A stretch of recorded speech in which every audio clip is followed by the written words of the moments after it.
नमस्कार बच्चों, आप सभी का मेरे चैनल लेट्स लर्न देवभूमि में पूरे दिल से बहुत बहुत स्वागत है। बच्चों, जैसा कि आप जानते हो हमारे चैनल पे चल रही है उत्तराखंड सीरीज़, जिसमें वर्तमान में हम बात कर रहे हैं उत्तराखंड के विगत वर्षों के प्रश्नोत्तर। यानी कि कहने का अर्थ मेरा ये है, जो उत्तराखंड की अभी तक परीक्षाएं हो चुकी हैं, उन विभिन्न परीक्षाओं में जो उत्तराखंड से विभिन्न प्रकार के प्रश्न बने हैं, उन प्रश्नों को मैं आपके सामने लेकर आ रही हूँ। 30 दिन की हमारी ये मास्टर क्लासेस चल रही हैं, जिसका आज है हमारा 13वां दिन। 12 क्लासेस में हमने बहुत कुछ जाना, बहुत कुछ समझा कि हाँ, हमारे राज्य में जो परीक्षाएं हो रही हैं उनका स्तर कैसा है, किस प्रकार के प्रश्न बन रहे हैं। आज 13वीं क्लास में भी हम 25 प्रश्नों पर डिस्कस करेंगे। ये वही 25 प्रश्न हैं जो उत्तराखंड की विभिन्न परीक्षाओं में पूछे हुए हैं। यानी सभी प्रश्न क्या है, परीक्षा दृष्टि से बहुत इम्पोर्टेंट है। स्क्रीन पर आपको प्रश्न दिख रहे हैं। हमेशा की तरह कोशिश यही कीजिएगा कि प्रश्नों के उत्तर आप मुझसे पहले दे सकें, और ये देखिए कि आप 25 में से कितना स्कोर करते हैं। आज का पहला प्रश्न हमारा राज्य की पहली जल विद्युत परियोजना है। तो हमारे उत्तराखंड की जो पहली जल विद्युत परियोजना है वो कौन सी है? ग्लोगी जल विद्युत परियोजना।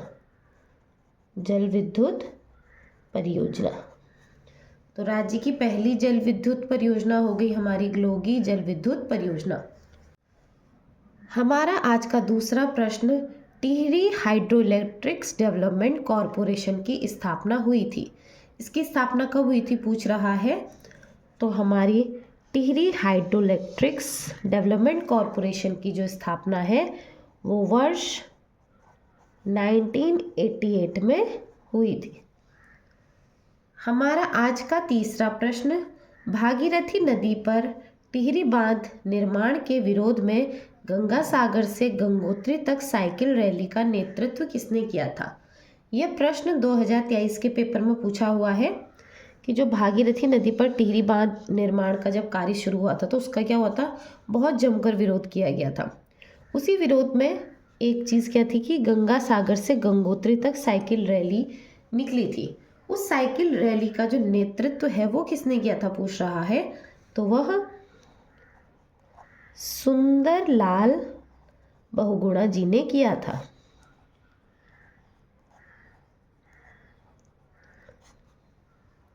हमारा आज का चौथा प्रश्न, उत्तराखंड में किस जनपद की पुरुष जनसंख्या सबसे अधिक है? पुरुष जनसंख्या किस जनपद की सबसे अधिक है पूछ रहा है। तो वो है हरिद्वार। अगला प्रश्न हमारा आज का, 2011 के अनुसार उत्तराखंड में सर्वाधिक साक्षरता दर वाला जिला है। तो 2011 के अनुसार जो हमारे राज्य में सर्वाधिक जो साक्षरता दर वाला जो जिला है वो कौन सा है? देहरादून है।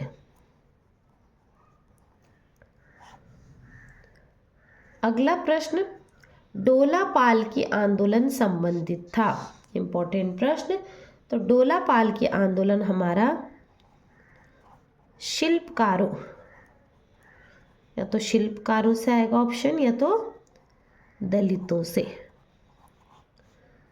तो डोला पाल के आंदोलन शिल्पकारों व दलितों से संबंधित था।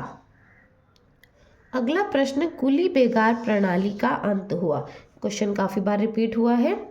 तो कुली बेगार प्रणाली का जो अंत है वो 13-14 जनवरी 1921 को हुआ था, और इसका अंत कहाँ हुआ था? बागेश्वर जनपद में हुआ था। आज का 8वां महत्वपूर्ण प्रश्न, खुमाण सल्ट क्षेत्र में प्रत्येक वर्ष शहीद दिवस मनाया जाता है। वैसे अधिकतर सल्ट क्षेत्र में प्रत्येक वर्ष शहीद दिवस कब मनाया जाता है भी पूछा जाता है, लेकिन परीक्षा में यहाँ पे खुमाण भी आया है एक बार। तो आपको सल्ट क्षेत्र या खुमाण से क्या होना है, कंफ्यूज नहीं होना है। खुमाण ही सल्ट क्षेत्र के अंदर आता है। तो खुमाण में प्रत्येक वर्ष शहीद दिवस कब मनाया जाता है? 5 सितंबर को मनाया जाता है।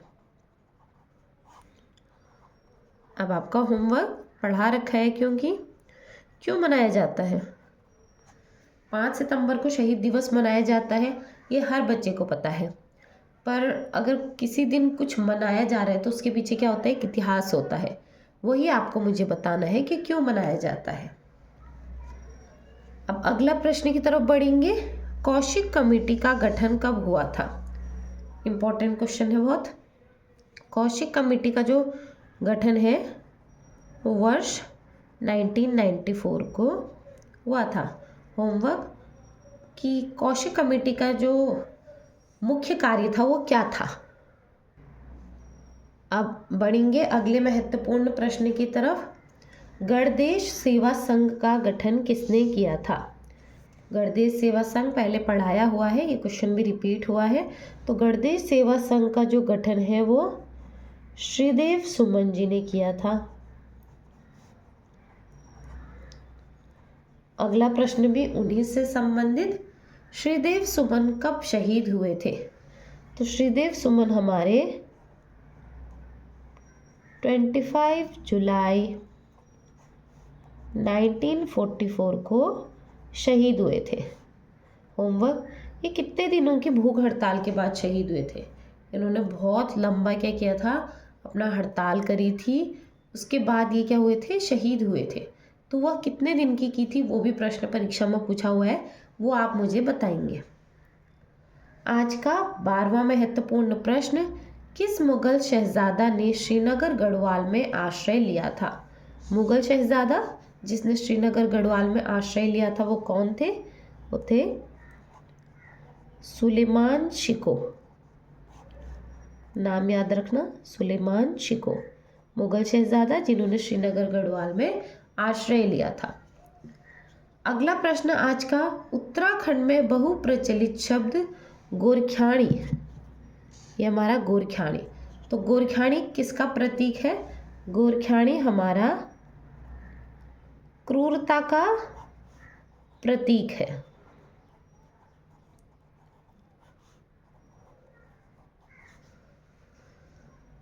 अगला प्रश्न, शिवदत्त, शिवपालित और हरिदत्त नामक शासकों के सिक्के किस राज्य से प्राप्त हुए? शिवदत्त, शिवपालित, हरिदत्त नामक शासकों के जो सिक्के हैं वो किस स्थान से प्राप्त हुए हैं? ये प्राप्त हुए हमें अल्मोड़ा जनपद से। बढ़ेंगे अगले प्रश्न की तरफ। तालेश्वर ताम्रपत्र उत्तराखंड के किस राजा से संबंधित है? तालेश्वर ताम्रपत्र पूछ रहा है, तो ये द्रुत्रिवर्मन से संबंधित है। अगला प्रश्न हमारा आज का, पवार वंश के शासनकाल में सुबकारपति क्या हुआ करता था? पहली बात, पवार वंश के टाइम का है ये। दूसरा ये पूछ रहा है कि जो सुबकारपति है इसका संबंध किससे हुआ करता था? ये क्या हुआ करता था? यह राजकीय भोजनालय का प्रभारी हुआ करता था। कौन?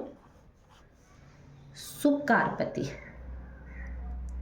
अगला प्रश्न, श्रीदेव सुमन किससे संबंधित थे? श्रीदेव सुमन हमारे उत्तराखंड के इतिहास के एक प्रमुख व्यक्तित्व में से एक आते हैं, तो इनसे भी काफ़ी प्रश्न बनते हैं। तो श्रीदेव सुमन जी किससे संबंधित थे? यह टिहरी राज्य प्रजामंडल से संबंधित थे।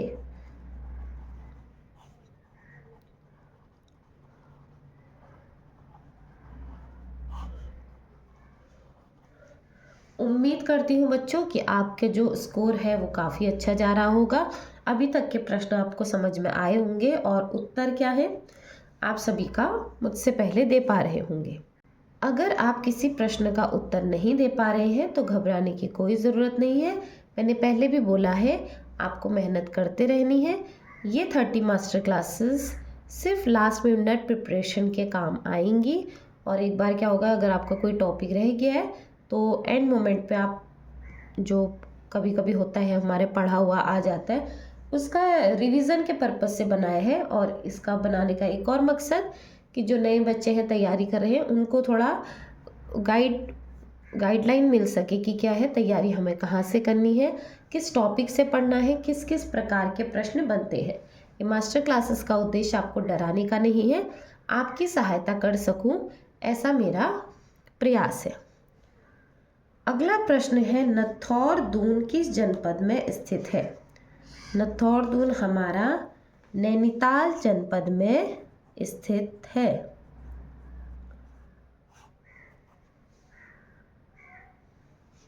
अब अगला प्रश्न की तरफ बढ़ेंगे। कामेट शिखर की ऊंचाई है।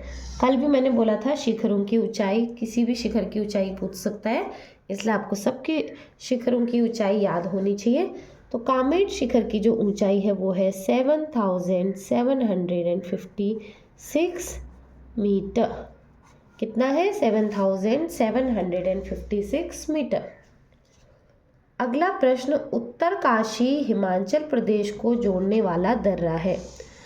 तो ये क्या है? हमारा सबसे पश्चिमी दर्रा भी है। मैंने आपको जब पढ़ाया था नक्शे में दर्रे तब बताया भी था। और किसी को दर्रे से रिलेटेड कोई कन्फ्यूजन हो तो हमारी प्लेलिस्ट में जाके आप देख सकते हैं। उत्तराखंड के प्रमुख दर्रे करके एक वीडियो आपको मिल जाएगी, जिसमें नक्शे की सहायता से मैंने आपको एक एक दर्रे के बारे में बताया है। तो उत्तरकाशी और हिमाचल प्रदेश को जो जोड़ने वाला दर्रा है वो है श्रृंगकंठ दर्रा।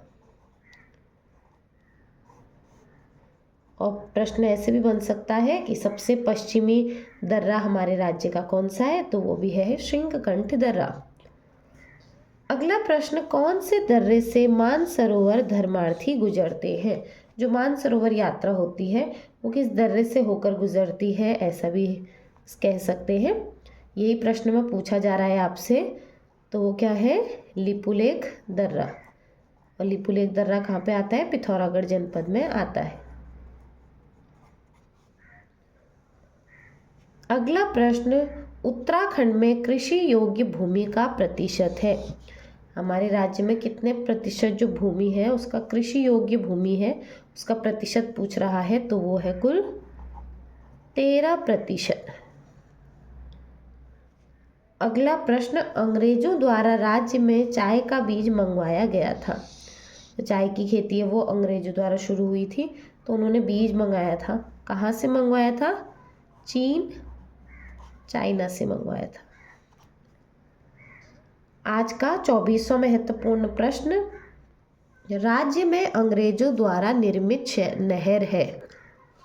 तो अंग्रेजों द्वारा जो निर्मित नहर है वो कौन सी है? ये है ऊपरी गंगा नहर।